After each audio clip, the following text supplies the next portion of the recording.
Welcome to your favorite bookish podcast, Fully Booked and Caffeinated. I'm Kelsey. And I'm Heather. And today we'll be discussing and reviewing Mockingjay by Suzanne Collins, the third and final in the Hunger Games trilogy. As usual, let's talk about our fuel for this discussion. What are you drinking, Heather? I currently have a zero sugar orange body armor, so I'm in the process of getting my electrolytes in.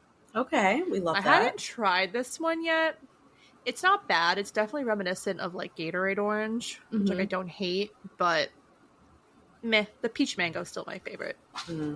Yeah, peach mango sounds much better. Peach mango is delicious. But yeah, I'm getting my electrolytes in and my B vitamins and my vitamins A, C, and E, apparently.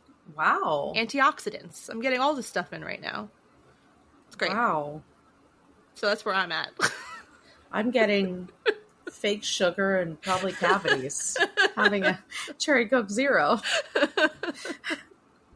Now I feel kind of inadequate about it, but okay. Yay. Cheers. The Cherry Coke Zero sounds delish, so. It really is. Also, every time my watch is buzzing, I'm checking to see if it's a text from Kristen reporting on the Love Island breakup news. I know. This just in. Season 6, Janae and Kenny have broken up, and apparently he's a big old douchebag. Yeah, well, because of how quickly everything is happening, since the story just broke, they broke up on Sunday, and we're recording this Tuesday night. This doesn't come out till Thursday morning, so God knows what's going to come out before then. Something is definitely going to come out. If not by tonight, definitely by tomorrow. 100%. So we're already behind. Yes. And we're not even there yet. Not even there yet. But anyway, so if we have to pause in the middle, that's why. Breaking news. Oh, God. Okay, it's just me trying to avoid talking about this book. Anyway, so we've already covered the first two books. So if you missed those, episode 10, we covered the Hunger Games. 10? And yeah. Wow. And not until episode 45 did we cover Catching Fire. And then this is going to be 102. 102. Yeah. So pretty big gaps in between. That's crazy. Yeah, so make sure you check those out. But I did go back to them for reasons we will get to. And our sound was very bad. So bear with us. Is it better now? God, I hope so. You guys tell us. We're doing our best. Okay, so this book came out in 2010. Oh, okay. Wow, so 15 years. 15 years ago. Dang. That's a long time. That is Doesn't feel like it was that long. No. And like I said, we already covered the first two, so we're not really going to go into Suzanne Collins or any of that stuff. So let me just get right into it and read the summary. This is from the book jacket of my hardcover copy. My name is Katniss Everdeen. Why am I not dead? I should be dead. Katniss Everdeen, girl on fire, has survived, even though her home has been destroyed. Gale has escaped. Katniss' family is safe. Peeta has been captured by the Capitol. District 13 really does exist. There are rebels. There are new leaders. A revolution is unfolding. It is by design that Katniss was rescued from the arena in the cruel and haunting Quarter Quell, and it is by design that she has long been part of the revolution without knowing it. District 13 has come out of the shadows and is plotting to overthrow the Capitol. Everyone, it seems, has had a hand in the carefully laid plans, except Katniss. The success of the rebellion hinges on Katniss's willingness to be a pawn, to accept responsibility for countless lives, and to change the course of the future of Panem. To do this, she must put aside her feelings of anger and distrust. She must become the rebels' Mockingjay, no matter what the personal cost. I don't know. That was a stank face if I've ever seen one. That was just unsatisfying. I know. Like the book. I know, that's right. Okay, let's just skip right over that. Anywho, all right. So we open up with Katniss describing District 13 and how it operates, because up until now, no one thought that District 13 even existed. So there's definitely a lot of resentment from the non-13 residents that they could have been getting help this whole time. But As District they 13, yeah, but District 13, like, does not care. They're like, well, we didn't really have enough to help anyway, so, like, you're fine now, aren't you? They're like, go play Justin Timberlake's Cry Me a River. Except they don't allow music, so they would never. They don't allow fun. They don't allow any fun. Gale also fills her in on what happened after the games and how District 12 has been completely obliterated. And we also get a feeling of Katniss's mental state. She's really struggling. She has frequent panic attacks and spends most of her time wandering, sleeping in closets, and looking for new ways to calm herself down when the thoughts become too much. Mm-hmm. Also, the big thing is President Coin, who's the head of District 13, and Haymitch and Plutarch want Katniss to be the face of the revolution, but she can barely function. So it's not looking promising. And she also is naturally rebellious. She doesn't want others to tell her what to do. She is a rule breaker. And District 13 does not like rule breakers. No, and also I completely forgot that she's literally only 17 years old. Oh, yeah. Literally 17. Realistically, I forgot. And then they brought it up at some point in the book, and I had to like reframe the entire story in my brain for a hot minute because I'm picturing her like young, like still like young 20s, and I was like, oh wait, no, like she's only 17 years old. Mm-hmm. And it's so hard because Jennifer Lawrence does not look anything and close to 17. That's also like what made it a little difficult because I've seen the movies. She's been the face of Katniss, so I'm envisioning her as I'm reading the book. Mm-hmm. So, yeah. And there's just no way to make her look that young. No, there's not. Yeah, I think that makes it hard to picture, too. And, obviously I can't picture anyone else as Katniss. Like, Jennifer Lawrence is Katniss. She's the perfect Katniss. Yeah, but the age thing is definitely not great. Mm-hmm. So we know besides the actual physical damage she was put through, she's also worried about Peeta because he's in the Capitol. And so we get our first little video of Peeta in the Capitol being kind of interviewed about what's going on. And this is a turning point for Katniss. She knows she's going to have to do something or be involved somehow to get Peeta back safely. Mm-hmm. But Katniss has serious imposter syndrome. Yes. Even after everything she's done. So she needs a little pep talk from Prim. And Prim gives her the idea to have a list of demands so she can get what she wants in exchange for being the Mockingjay. And her list of demands is Prim has to be able to keep her cat. Buttercup. Sounds like a demon. Uh-huh. Katniss and Gale have to be able to hunt above ground for a few hours a day. Mm-hmm. The tributes being held in the Capitol, aka Peeta, but she included the other ones too, because it would have been weird not to. Mm-hmm. They are to be pardoned and not go to trial for any war crimes after the war is over. And anything they say before then cannot be held against them. Mm-hmm. And last but not least, Katniss gets to be the one to kill Snow. Seems like a solid list of things. I mean, she could have asked for a lot more, honestly. She could have asked for a lot more. But she's 17. We need to remember this. And her little sister had to give her this idea in the first place. Exactly. So Coin doesn't want to give in to the request about the other tributes at first, but after a little bit, she agrees, and Katniss specifies that this has to be spoken to all of District 13 in a public forum so that she can't go back on her word. Which is smart. Definitely. But here's where we get our first little inkling that Coin is kind of sneaky in some way, because when she does make this announcement, she adds a little jab at the end. Basically, if Katniss doesn't perform her Mockingjay duties as expected, the agreement is null and void.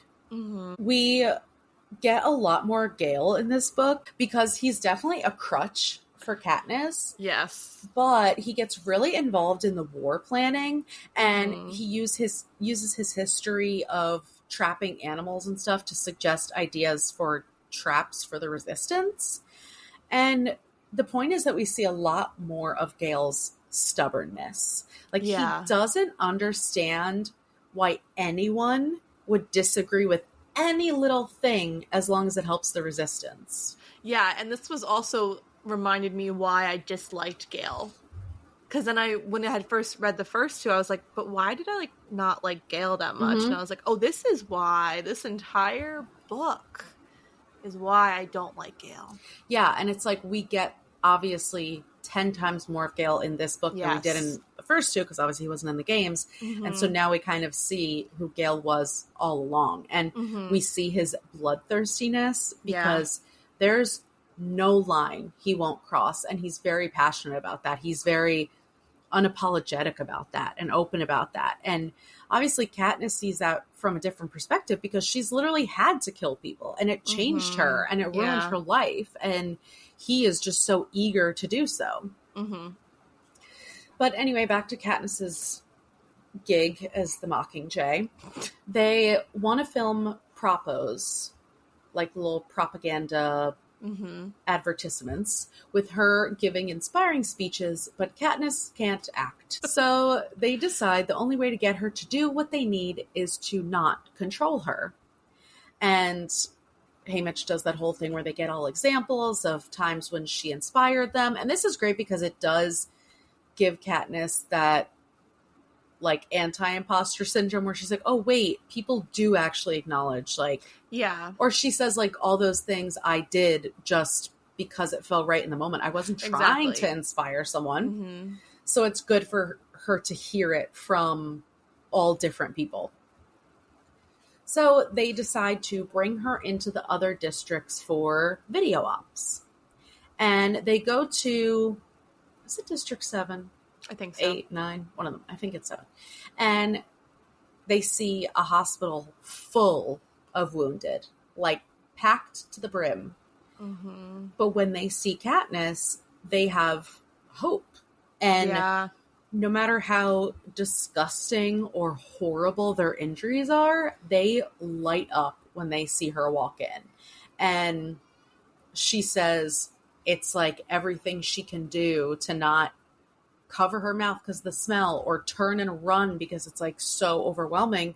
But she starts to see how powerful she can actually be for those who are fighting, or for those who are losing hope. But of course, as they leave the hospital, there's an airstrike, and the Capitol sends planes to bomb the hospital, killing everyone inside. Defenseless, wounded people, including children. And this is all Katniss needed to see. Like, there are people looking up to her, and the Capitol will stop at nothing. And they also have no line they won't cross. No, it's devastating. And I will say I had a lot of hope for this book based on this scene, because even in the movie, I teared up when she says, fire is catching. If we burn, you burn with us. It's a good line. It's a good line. So things ramp up, and they're shooting more propos, and Beetee is able to hack into the network that the Capitol uses for their required viewing broadcasts, and they are showing the other districts this footage of what the Capitol is doing, because obviously the other districts are only getting propaganda from the Capitol and seeing it through the lens of, oh, the rebels are, you know, trying to ruin all of the things that the Capitol has given the people, and trying to go back to the dark days and blah, blah, blah. And during one broadcast where Peeta is being interviewed again, he sees footage of Katniss, because they're able to break into Snow's mansion where Peeta is, and he sees her, and he kind of seems to snap out of whatever trance he's in, because he shouts out a warning that the Capitol is planning to target District 13. And with this warning, the whole district goes on lockdown, and they're able to get to safety because of the head start that his warning got them. And so that kind of gives him a little point in favor with Coin. Yeah. And they bury themselves underground. The claustrophobia that I would have. And it lasts days. Yeah. This isn't like a 24-hour thing. Days it lasts. And the ceiling is just like crumbling as like, just, it sounds absolutely horrible. I truly would have just offed myself if that was me. I could not be me. But everyone gets through it, and it shows them that they need to be more on the offense instead of waiting to see what the Capitol is planning. Yeah. So they stage a little operation to go rescue Peeta and the other tributes, and everyone is surprised at how easy it is that they're able to get in and out. But when Peeta gets back, they find out why. So Katniss goes in to see her mans, and she's like all sad that she wasn't the first thing that Peeta laid eyes on. And Peeta loses his shit and tries to choke her to death. And everyone is like, Peeta, Something's you're not right. supposed to be in love. What is happening? But obviously the rescue starts making sense, and they realize that the Capitol hijacked Peeta's mind and turned him into a war weapon. Yeah. So they didn't kill Peeta because they had to hold him as collateral so that Katniss wouldn't do anything crazy because she would be scared to jeopardize his life. Mm-hmm. But once he became a liability and he warned 13 about what was coming, they switched plans and turned him into a Katniss killing machine. All right, so the worst part is that they jumbled all of his memories, so he can't separate what was planted by the Capitol and what is actually real. But the general consensus he has is that Katniss is an evil monster and she deserves to die. This was actually probably one of the only, not that I liked it, but it was such a smart and creative idea. I completely agree, because if you think of the alternatives of just like Peeta coming back and being abused by the Capitol or being sick or whatever, it's like Peeta is always the weak one that Katniss has to take care of. Yeah. And she just can always count on the fact that Peeta's gonna love her no matter what. So to take that away, which is like his most powerful weapon, is his love for Katniss, to take that away is like so necessary to give him a storyline that matters. You know what I mean? So yeah, I thought it was really smart because I would never see this coming. No, definitely not. So the fancy scientists set off to work on Peeta, and Katniss tries to distract herself by focusing on training so that hopefully President Coin will let her join the front lines. And technically she does, but once they get to the front lines, they realize their squadron is kind of a joke. It's made up of Katniss, Boggs, Gale, Finnick, the camera crew, and a couple other randos. Yeah. And then Peeta shows up. Twisty.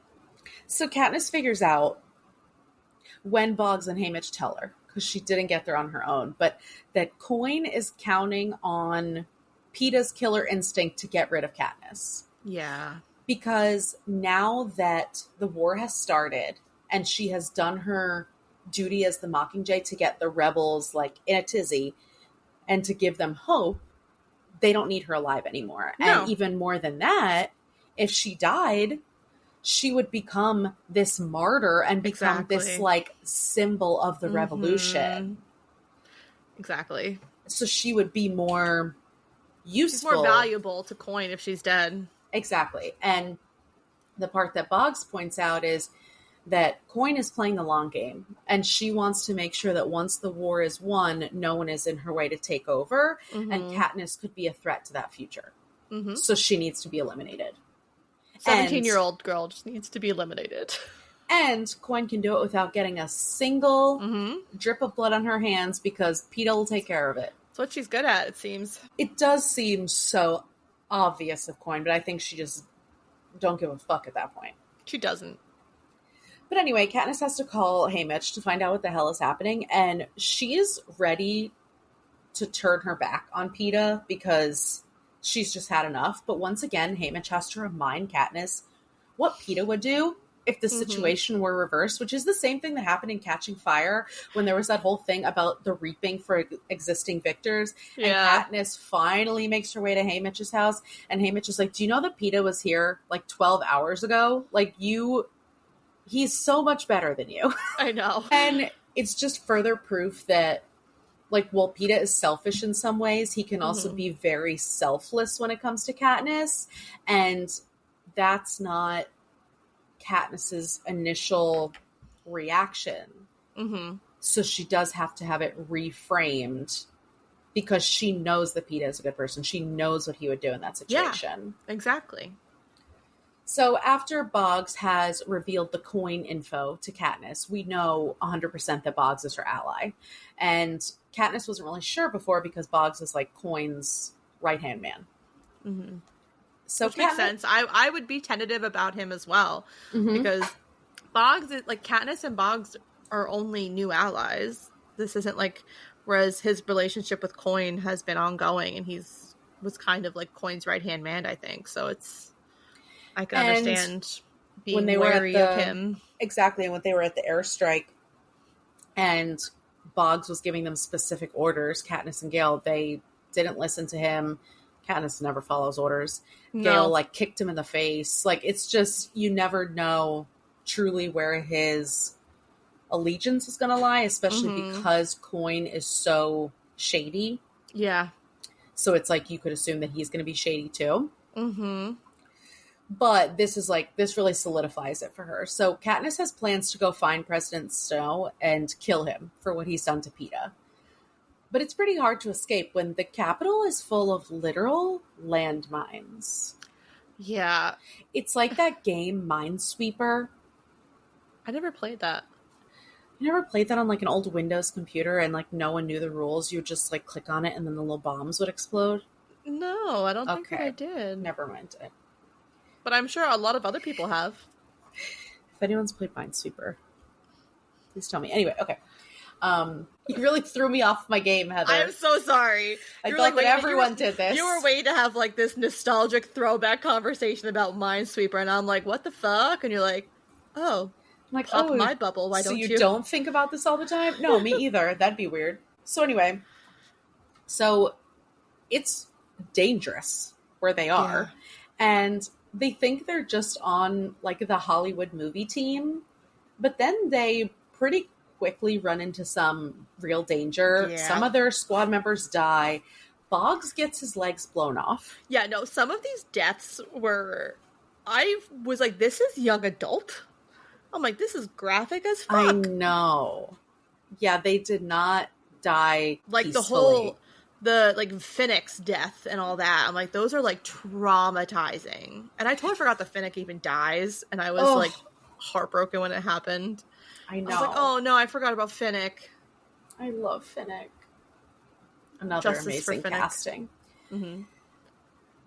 So Boggs gets his legs blown off, and as he's dying, he transfers his squadron power over to Katniss so she can control the Hollow, which is their little virtual map thing. And he tells Katniss to continue her mission and trust no one. Yeah. So obviously, Boggs is with her. Mm-hmm. And as usual, Katniss thinks she's being a really good liar to the rest of the squad about what Coin wants her to do, about like this special mission to go find Snow and kill him. But they know she's full of shit and they just decide to follow her anyway. Yeah. Because like, Katniss is really not that self-aware. No, absolutely not. Not her strong suit. She's good under pressure, but not self-aware. Yes, that's about it.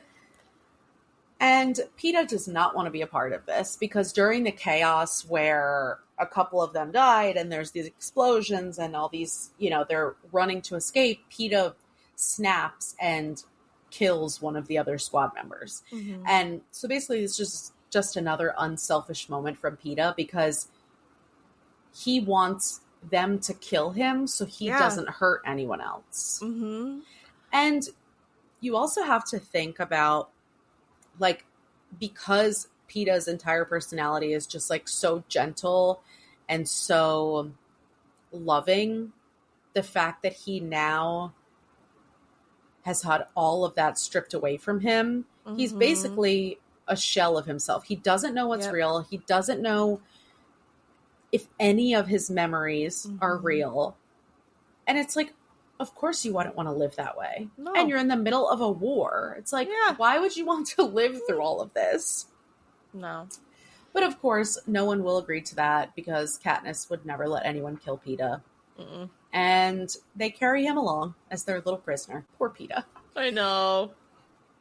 So the end is like action packed, lots of events occur, but the gist of it is that people in their squad keep dying off, including Finnick, which you mentioned, which is so heartbreaking, and honestly they don't focus on it enough. No, it happened so quick. Like, it was like so fast. This was definitely like a very fast paced part of the novel, and then it's just like, oh, it's over. And I was like, wait, it's over? Like, I was like really perplexed for a minute. Then she like never really mentions him again. No. She doesn't really like reflect on it. And Finnick was just such a big part, especially of this story, because I didn't get into it, but we find out so much about how he's struggling, about how he was abused by Snow, how he was used by the Capitol, just all of these things that we didn't know about him before. Like, he has so much backstory and growth in this one, and then he just dies so suddenly, so violently, like ripped apart by like these alligator mutts. I'm just like, no thank you. And they can like hear his screams. Nope. And then they just nightmares push right on through. And you would think that Finnick is the saddest death in this book, but don't worry, there's more. So by the end, they're close to Snow's mansion, and they break off into groups. Katniss and Gale are together. Gale gets captured, and as he's being dragged away, he begs her to kill him. But she can't. And obviously not the best war partner, but honestly, can't blame her.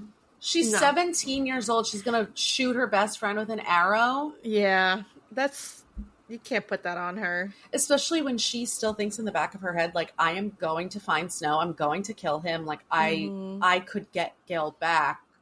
And if I kill him, then what? You know what I mean? Like,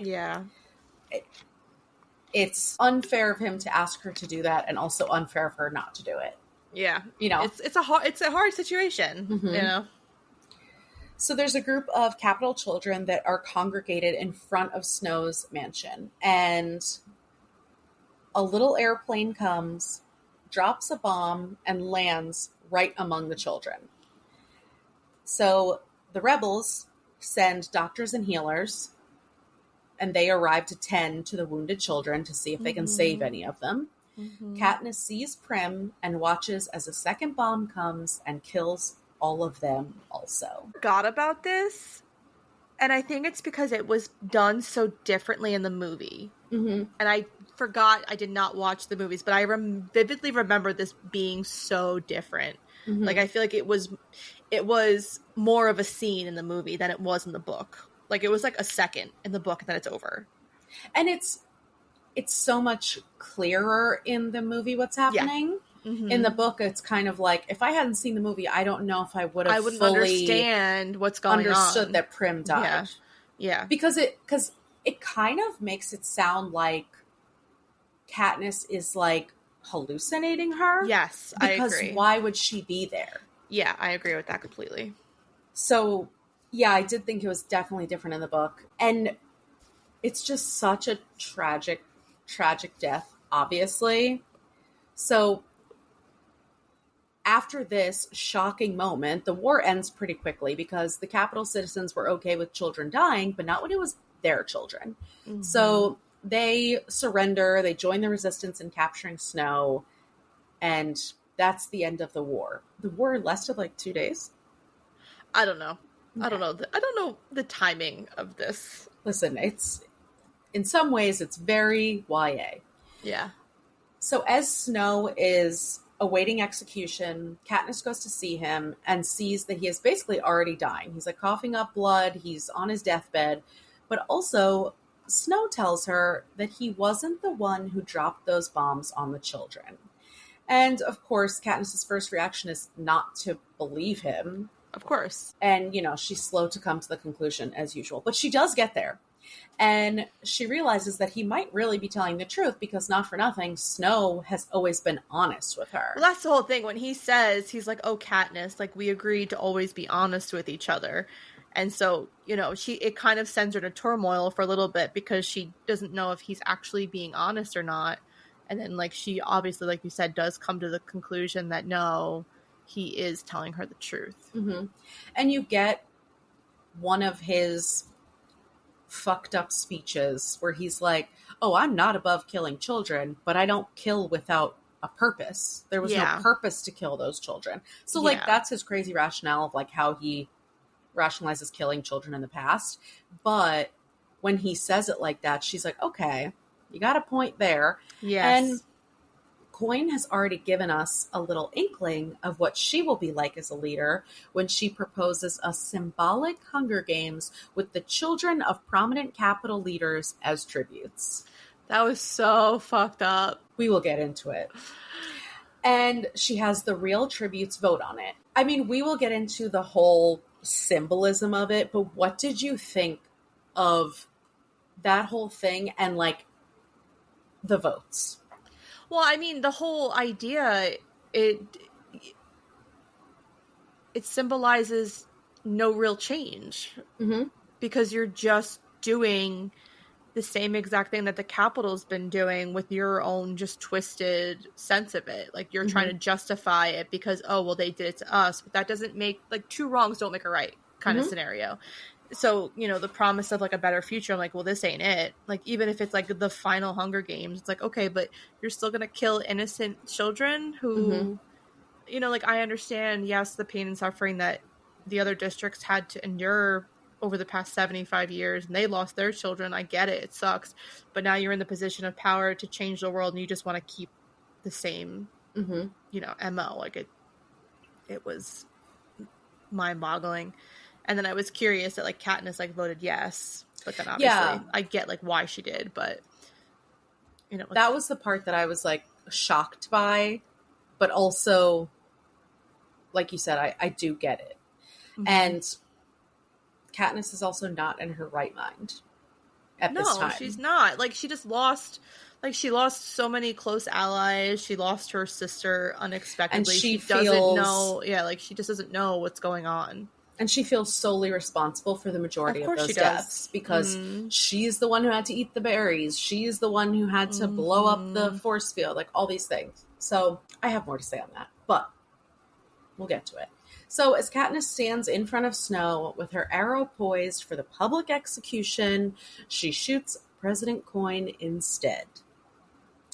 And then she plans to kill herself because clearly this wouldn't go over well. But she's unable to, and they capture her and put her in holding. But it's very, it's not jail, okay? She's got a shower. She's got 3 meals a day. I know. She's got a nice, cozy bed.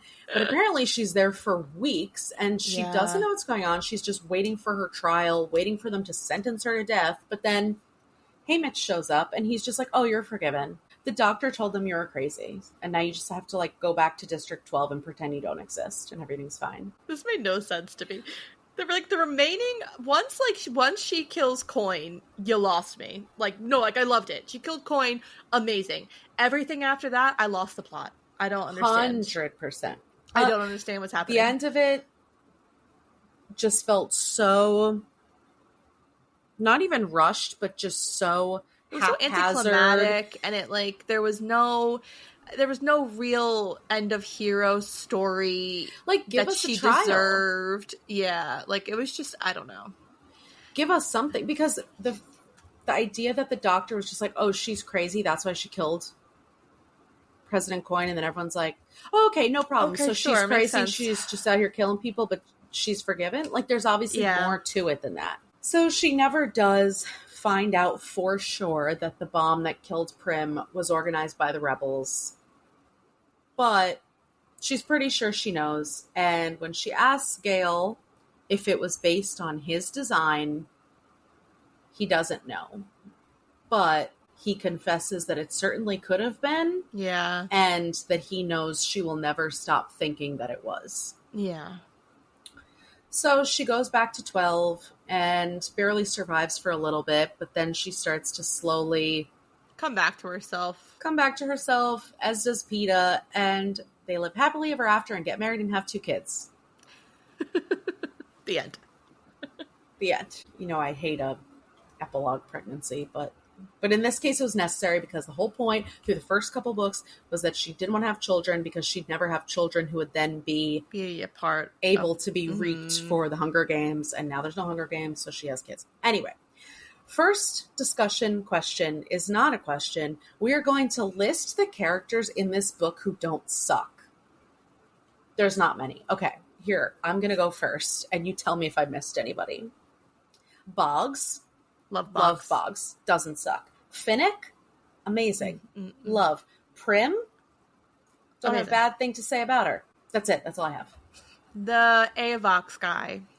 Oh, Pollux. Pollux. I liked him. I liked Pollux. I liked Cressida. I liked Cressida. And I liked the cat lady that gave them refuge. Tigress. Mm-hmm. Also Joanna, but I wouldn't say she doesn't suck. Because she does vote at the end to suck. Yeah. But anyway, the point is it's a very short list. And all the people that I liked in the previous books just aren't doing much for me in this book. No. So we have to talk about the age-old Peeta versus Gale debate. And God, this book made it easier. I feel like I hated Gale in this book, even before we found out what he did at the end and that he was like indirectly responsible for Prim's death. He's being such a whiny baby this whole book about he still wants Katniss to love him and kiss him and choose him. And it's like, we are at war. Mm-hmm. Peeta is an assassin. Like, bro. He's just very selfish. Yes. And I guess, like, so one-track minded. Like, there's two tracks in his brain. One is Katniss and the other is the rebellion. Yeah. And he doesn't understand that those two things can't coexist. No, because Katniss is kind of the opposite of she wants the opposite of the rebellion. Mm-hmm. And so how can you... Like, she never wanted any of this. She never thought it was possible. Gale used to talk about it all the time. She never thought it would actually happen. No. And then, ultimately, Katniss comes to her decision about choosing Peeta. And I remembered this. I remembered that there was something that she had said that, like, led her to this choice. So I wrote it down. She says, "What I need to survive isn't Gale's fire, kindled with rage and hatred. What I need is the promise that life can go on no matter how bad our losses, that it can be good again, and only Peeta can give me that." Mm-hmm. So basically, she knows that a life with Gale is going to be filled with pessimism and anger, and so Katniss doesn't want to choose Gale because she knows that her life will be dark. Yeah. And she already has enough of that darkness. And I feel like there was never ever like a truly happy moment with Gale. Mm-mm. Like, aside from like when they're out hunting, like, okay, but you know, when they're in civilization together with like other people, it just doesn't make sense. I mean, there's just so many selfish people in these books. I feel like Katniss, the reason that she strung Gale along was such a selfish reason because she didn't actually want to be with him, but she didn't want to lose him. And she knew, and she knew that how he felt about her, and she knew she couldn't give that to him in return, but she still didn't want him to go anywhere. And that's why, you know, he points out like, oh, you only kiss me when I'm hurting, or you only show me love when I'm hurting. Which is true.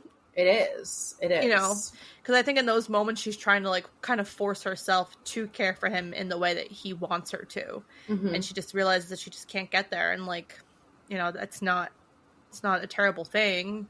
You can't. Why would Gale want to be with someone that doesn't truly want him? Mm-hmm. And both him and Peeta recognize that Katniss is never going to make that decision until she's forced to. Exactly. And, I mean, after this book, obviously Peeta is the right choice. But I always knew book Peeta was the right choice. Yeah, but I also forgot that he's barely in this book. Mm-hmm. Mm-hmm. And I was like, oh. And it also, like, you just can't be excited about their love story knowing how different he is and how much he's been abused by the Capitol and how many horrible things have happened. Like, how can they ever have a good relationship? So it's not like like that pure love that Peeta had in the beginning. Too much has happened. Mm-hmm. They've been through way too much tragedy and destruction to And ever be like that. Do you ever go back to like the beginning mm-hmm. and the innocence of the Yes. of the start of their relationship? Like they're way past that now. And not for nothing, Peeta would never take this out on Katniss, but it is her fault that all this stuff has happened to him. You know, like he would have been happy, but that also dying in the Hunger shows, Games. That also just shows how much that he does love her, and like that's the difference between him and Gale. Is like Gale is selfish, but Peeta's selfless. Like, and that's the choice that Katniss. Obviously, Katniss should be with someone that's willing to do whatever they need to do in order for her to survive. Listen, the only way I support heterosexual relationships if the man loves the woman more than the woman loves the man. Yeah. Okay, we already have an imbalance of power. Yeah, and Peeta definitely does. Like exactly. Peeta doesn't even want power. He doesn't want to feel superior. He's okay with like living in Katniss's limelight. And he, even after all that they've been through, and even after how their relationship had deteriorated and how hard it was for him to get all that back, he just does the smallest things, like planting the primrose bushes. And didn't even say it to her, didn't even, Gale would be like, well, look what I did for you type thing. And he isn't doing it for anyone else. He's just doing it because he doesn't need the justification of it. Like, he's literally doing it because he loves Katniss. And whatever he can do to give her moments of happiness, he'll try to do. But he's not doing it in expectation of a response. All right. Now that we're done talking about that lovey-dovey shit, let's get into some other stuff, okay? Let's talk about propaganda and the way it is weaponized in this book. So obviously, that is like a main theme of this book, is the propos and the perception and et cetera, et cetera. Obviously, this is happening every single day. And we see the way that in our lives, the media can spread lies and rumors like wildfire, and how biased our media is, both liberal and conservative. This isn't exclusive to Fox News, but the way that so many Americans trust the news blindly and won't take the time to research or even think for themselves or form their own opinion, because it's easier to just let the media tell you what your opinion is. And that's why it's especially relevant, because the same way that the districts were being kept apart, like the districts were not able to communicate with each other. They weren't able to see if there was chance of an uprising, if there was chance of a rebellion. Like, they were kept so far apart, and they only existed to support the Capitol. Us as Americans are receiving all of this separate information that's highly curated based on what we view, say, where we live, and it stops anyone from getting the full picture of what the fuck is going on. And middle class and poor Americans are only existing to support the fucking billionaires. Exactly. Just like they were only existing to support the rich ass people in the Capitol. Yeah. It's very indicative of like what our current political, timeline is. And don't even fucking get me started on the immigration policy and how complicated it was for District 13 to take in refugees from other districts and force them to follow their rules and accept their way of life while also using them for labor and societal support. That's a conversation for another day. And don't even get me started about the bombing of the children in the Capitol and where that took me. Deep breaths. This book was way, like, the climate that we're currently in and reading this book, I was like, holy fuck. Okay, so every time we read a dystopian novel in this current political climate, it feels too close to reality. We know that. We talk about it every time. But the real similarities between Snow, Coin, and Trump are, like, the fact that they would say whatever it takes to get power by any means necessary, Once Coin is in charge, she'll do whatever the fuck she wants. And everyone will happily vote for it because it's better than what they were coming from. Because she has all these promises of, oh, it's going to be different than when the Capitol was in charge. And everything is going to be so different. So, of course, people want something different because people are starving. People are dying. Their children are being sent to the reaping. And Trump did the same goddamn thing. He said he would lower taxes. He said he would increase income for a middle class. He said he had nothing to do with Project 25, said the tariffs would decrease prices. I could go on and on for an hour and a half. But the point is, he ran on a platform of lies and untruths and manipulation. And now that he has that power, he's doing whatever the fuck he wants. Oh, and the Constitution says he can't. Fuck the Constitution. Trump is the king, and he'll decide what he does. I can't read books like this anymore. No. I, like, literally texted you, and I was like, Snow is Trump. I was like, I'm, like, having heart palpitations. Like, I can't read this. Like, this is just, like, insane. Well, okay, and then, like, what's crazy is that I'm reading this villainous character that is reminiscent to my current president. How fucked up is that? Well, here's the thing. I think that before Trump was elected, he was Coin because he was like quiet about the slyness. And then once he got elected, he was like, oh, me? I can do whatever the fuck I want. That's the same thing Snow does. Yeah, the fact that we see all these similarities in these dystopian books, and not just in an abstract way, not in an obscure way, like in a completely linear way. Anyway. Okay, so I also want to get back to what we were talking about with the tributes voting.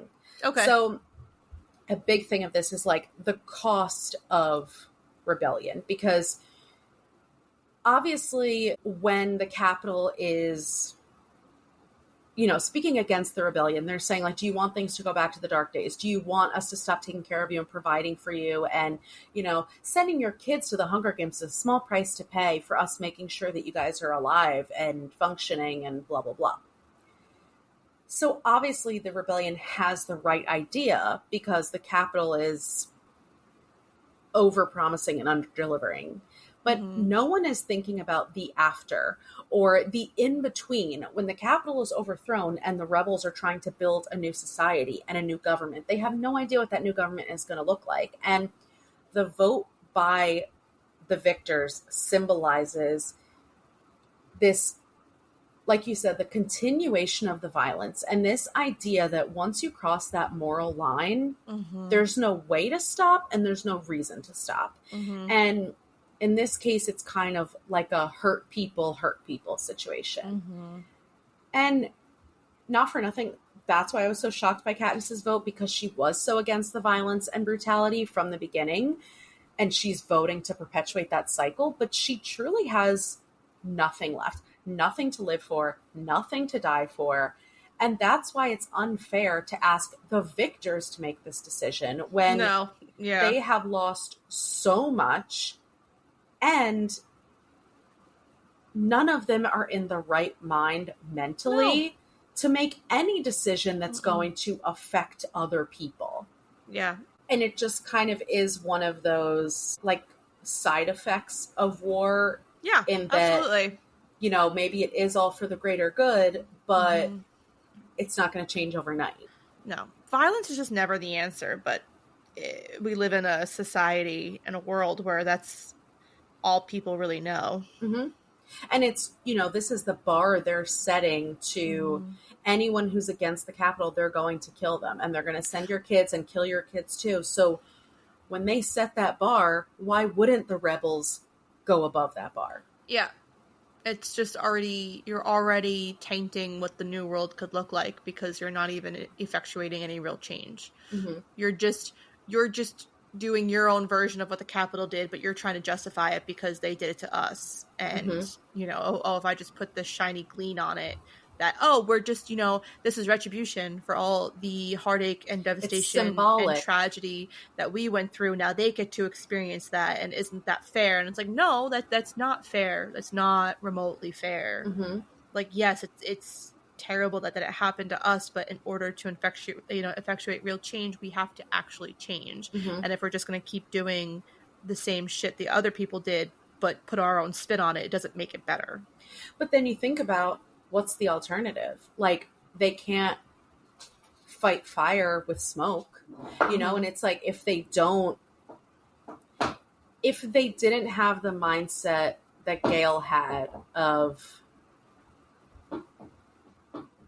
kill whoever you have to in order to get the job done and then deal with the consequences later, they never would have even come to war, let alone win the war. And it's kind of one of those things, like, we see it now in our real lives, like, the right and the left are not playing on the same fucking level. No. And it's like, how can you still have morals and sink down to the level of the other side? But if you don't sink down to that level, then nothing changes. You know what I mean? Like, it's this. There's no real middle ground. Mm-hmm. You know, there's no right answer. It's a lose-lose regardless. And it's the same thing. Like I said, like, you know, two wrongs don't make a right, you know, but I don't know. The society of this book is that just, I think it's just so dystopian and the world is so destroyed. You have to, like, you literally would have to start anew. Mm-hmm. Like, you'd have to, like, literally build from the ground up and destroy whatever hierarchy or districts that there are, and just everyone kind of has to be, like, united, and then, you know, take it from there, which would probably have to be what the real ending should have been, or, like, could have been.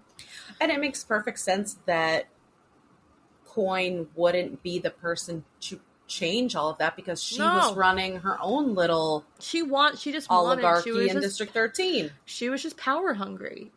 And that's what happens when you have power hungry people in power. Mm-hmm. They think that they're God, and they're not. And in 13, they had spent so much time waiting and waiting and waiting, and now seeing that waiting was worth it because it paid off for them. Yeah. She had all that time to plan out her ascent. Mm-hmm. Anything else you want to discuss before we get to our ratings? I did highlight a quote. Let's hear that it. I liked. That just sounds so spot on in all aspects of life, but I don't remember. This is the thing, because I finished this book, you know, over a week ago, so it's poof, gone from my memory. Mm-hmm.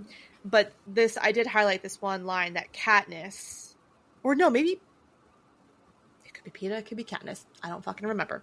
But the line is, "But collective thinking is usually short-lived. We're fickle, stupid beings with poor memories and a great gift for self-destruction." Which I think, actually, if I remember correctly, now that I'm thinking about it, that's what they're trying to say, that, like, people forget what happened. So then they just kind of keep repeating history, because we don't remember how shitty it was, but we're so good at self-destructing. And so it's just like a vicious cycle of... And thinking that we finally have the answer. That, if we do it this time it'll stick, or this time it'll actually change. And it's not, you know, it's like you can't treat, you know, a new pony can't learn tricks. I can't remember what the phrase is right now. Teach an old dog new tricks. Thank you so much. Mom brain is. I was like, I'm trying to help you, but you've given me nothing. Help me. You can't help me. You can't help. My brain is gone. It is so far gone. Don't have kids, people. No, have them. They're great, but they will fry your brain. But yeah, like, you know, it's just like we keep doing the same things over and over again. And I mean, like, even like we do it to ourselves in everyday life. Mm-hmm. You know, we're like, oh, I'm going to change this thing, but I'm going to keep doing my same habits, which in return is going to show no real change. 100%. Like, we know, most of us, especially those who go to therapy, we know what we're doing wrong in our lives. 100%. But it's a lot easier said than done. That's look what at it is. Relationships. Like, how long do people stay in relationships or keep going back to old relationships? Yes.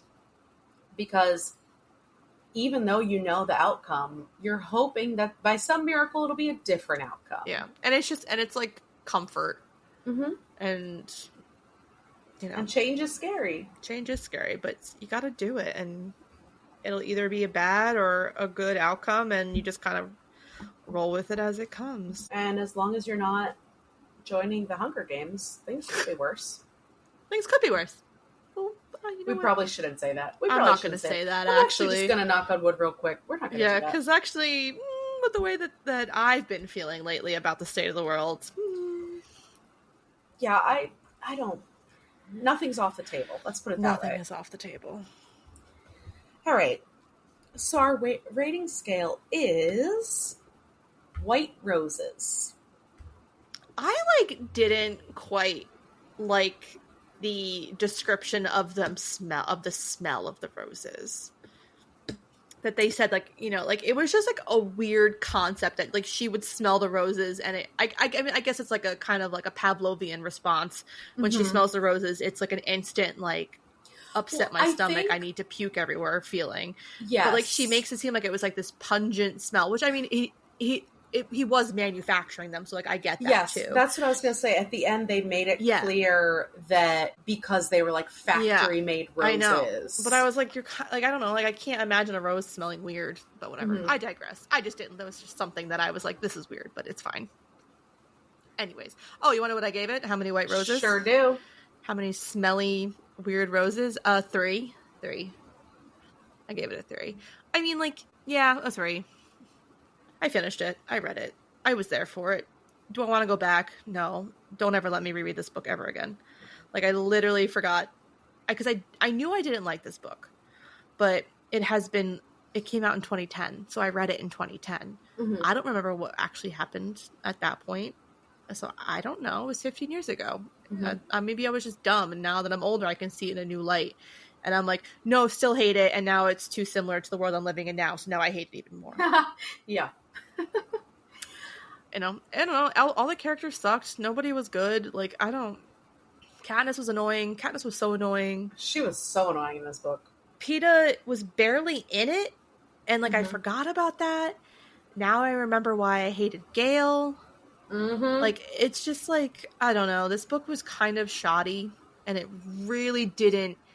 It wasn't cohesive. It didn't come together in any way. I felt like it was very fractured.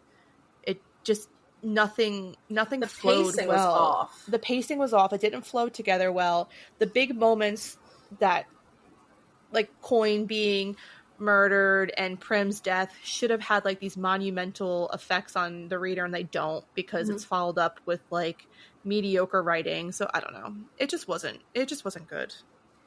It's a sad way to end what could have been an amazing trilogy. Because the first 2 books were so good. So good.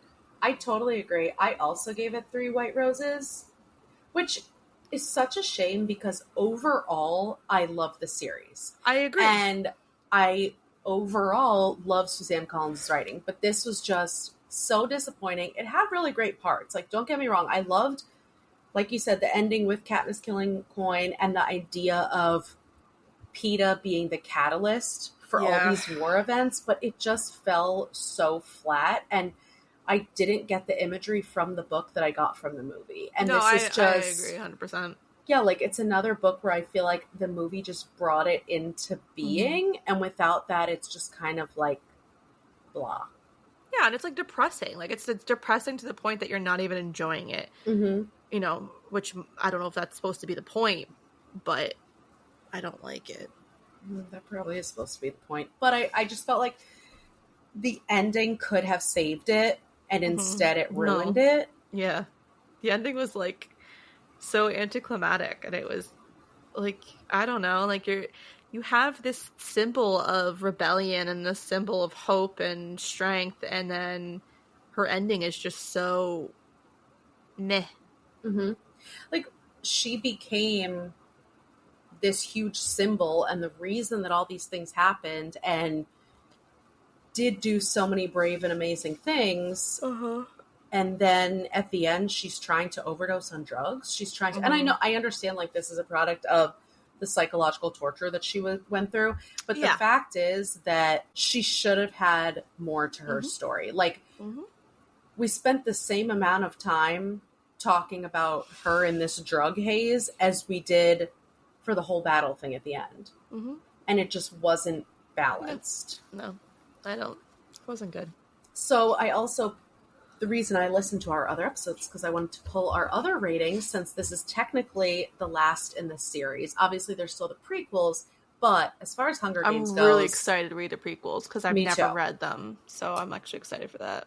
Yeah, it'll be nice to actually read them with a fresh eye for the first time. And, like, people seem to like them more than, like, this. Yeah. So, all right, so here's what we rated the others. The first Hunger Games, Heather rated 4.5 arrows through an apple. And Kelsey rated it 5 arrows through an apple. You gave Hunger Games 5? I did. And then Catching Fire. Okay, but listen, this was like our early days of reviewing I agree. These we were jaded. These ratings are subject to inflation. I don't know what the equivalent of inflation is to ratings. These are subject to deflation. Deflation, thank you. Yes. Okay, but it's funny because Catching Fire, you gave it 5 Mockingjays. And I gave it 4.5 Mockingjays. So we switched our ratings. We did switch. And then now we both gave Mockingjay 3 White Roses. Yeah. That's generous. I am being generous with that. Yeah, I mean, I feel like I have to give it credit for it as a whole, and because it did have some really great parts. Mm-hmm. And I just, the idea, just the whole characterization of Katniss, like, she's so annoying, but she's also just so misguided. Mm-hmm. And, like, the 17-year-old girl that has, like, this bravery and strength inside of her that you have no idea where the fuck she's pulling it from. Mm-hmm. And, like, she's just... Like, they should have talked about her age more so that you could really, like, keep being in that mindset. Because even regardless, I think that obviously Jennifer Lawrence had a lot to do with it. But even without that, they only mention it, like, one time. I know. In each book, her age. Mm-hmm. And it's like, no, we need to talk about this because this is not fucking normal. Mm-hmm. But I would definitely still, like, recommend this series to, like, anybody. 100%, yeah. It is monumental. And it was a big fandom. And it's better than Twilight. 100%. But it's also, like, the nostalgia and the just remembering how much of an icon Katniss was. And now, you know, I can see a lot more of her flaws, but I can totally see how in the YA lens, she has so many of those great qualities. 100%. All right. So it took us 102 episodes, but we finished a 3-part trilogy. We did it. We did it. And we're never rereading these again. I'm donating mine. I gotta get out of here. I would reread the first 2, but I have no interest in ever rereading Mockingjay again. Yeah, I would reread the first 2. Mm-hmm. Apparently Catching Fire. No, Hunger Games, because I gave it 5. All right. Anything else you want to add? No, thank you. Polite. Well, that's all we have for you today. If you like what you heard, or if you don't like what you heard and you're upset about us reading Mockingjay 3, listen. Give me your reasons why you thought this book was good. Yeah, this is another one. And I'm not, like, saying that in, like, a mean way. Like, give me your reason so that I can see it from a different POV. This is another one, like we just talked about in our Bird Box episode.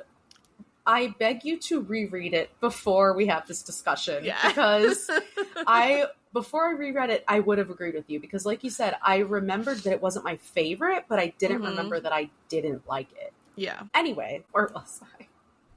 Just please make sure to follow us. Even if you're still here, thank you. Follow, subscribe, rate, review the podcast. Email us.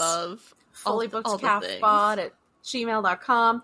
Follow us on TikTok and Instagram @fullybookedcalfpod to see our upcoming reads. Thanks for checking us out. And remember, if you need us, we're fully booked.